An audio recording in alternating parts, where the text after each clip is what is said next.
Environmental Policy at Greenpeace Denmark is Helene Hagel. She joins us from Copenhagen. Helene, thank you so much indeed for your time. Just tell me what's foremost in your mind when you consider this commitment, and an ambitious commitment, that your government has made.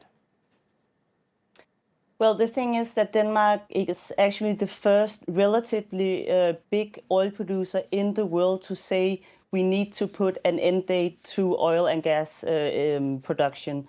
This has never happened before. Before this announcement by the Danish government and parliament, you would only have countries like Costa Rica, Belize, France, Sweden, Spain to say we need to put an end date, but none of those countries have a significant oil production that we have in Denmark, because, as you say, we are actually the biggest oil producer in the European Union. Well, what are the things to consider in terms of how the country, the government, directs this policy? Because clearly you can't just turn everything off immediately, and that's why they've set these goals for a few years ahead. There's some criticism, isn't there, that the government is relying too much on technology. It believes that technical advancements will make all of this possible. Do you think that's about right? They're thinking that they're going to have two islands which are going to produce tons of gigawatts of energy through wind energy. Yeah, no, I think that's a brilliant idea from the government. So we want to build these big new energy islands to provide a lot of renewable energy, especially power to X.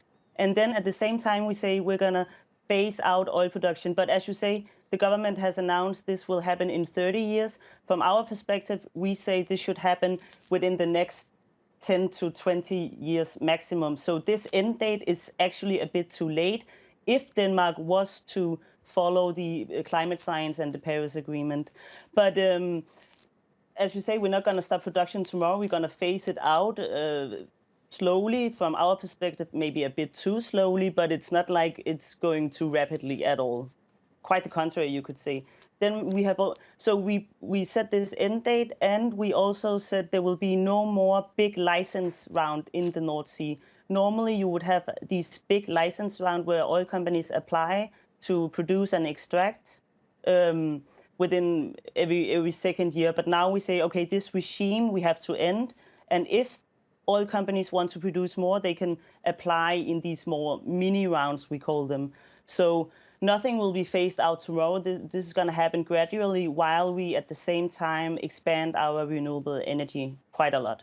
I thought while looking into this story that one of the most critical elements of all of this is that the deal will be binding on all future governments.